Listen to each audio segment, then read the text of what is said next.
So today's recipe sounds horrible, barley gruel, but let's find out. Thanks for joining us today on 18th Century Cooking with James Townsend and Son. The recipe for today comes from John Knott's 1724 cookbook called The Cook's and Confectioner's Dictionary.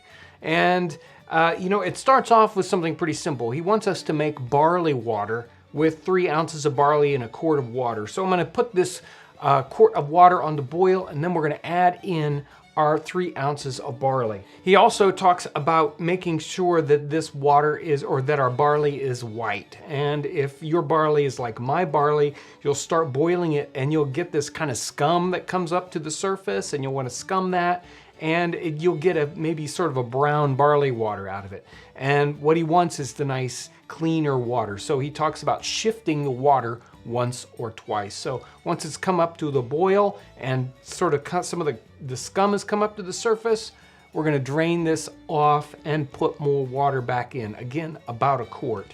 We don't wanna put in too much more, and let this boil. As it's boiling, we can add in our currants. He asks for about 4 ounces of currants in this situation. You could use raisins instead.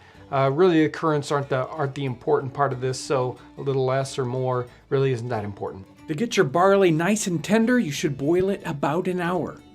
So our barley is basically done. It's ready to go. We need to let this cool, and we're gonna start making this other mixture that we're gonna add into it. So let me set this side to cool, and now let's work on our other mixture.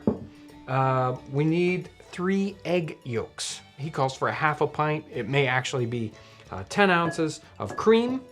Also some white wine, the same amount, also about a cup. Also some lemon zest. It's about a half a lemon peel that I zested up.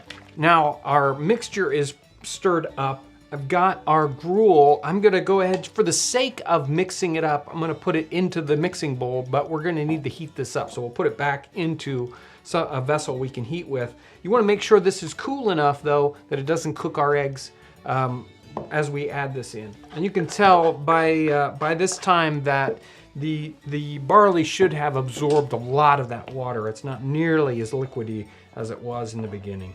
Now that this is mixed up, we can put it back in our vessel here. We're gonna put it on a low heat.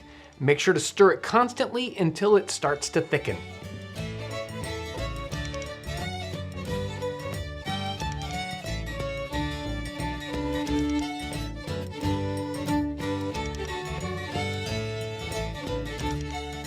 I've let this cool a little bit. The recipe says to sweeten to taste, so I'm just gonna add a little bit of sugar here and mix it in, and hopefully it's cool enough that I can try it out. Whoa, that's the best gruel I have ever had. This is really good. All the flavors are there. You get a little bit of the wine flavor up on top. If you want to use just a sparkling grape juice, you can get the same kind of flavors here that the wine's gonna give you, at least a little bit. And if you don't wanna use an alcohol.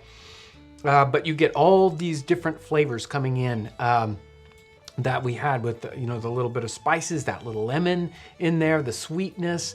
Also, the thickness of this custard is wonderful, and those little textures of the barley, and they've been cooked so long that they're very soft, just like a tapioca would be. And tapioca wasn't in the 18th century, at least in an English context. So this is probably as close as you're ever going to get to a tapioca pudding in the 18th century. Wonderful. If you get a chance to make up this barley gruel, you will enjoy it, I promise you. I want to thank you for coming along as we're experimenting, as we're savoring the flavors and the aromas of the 18th century.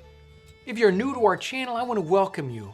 You can subscribe by clicking the button right up here. Also check out our related videos. Thanks so much for watching.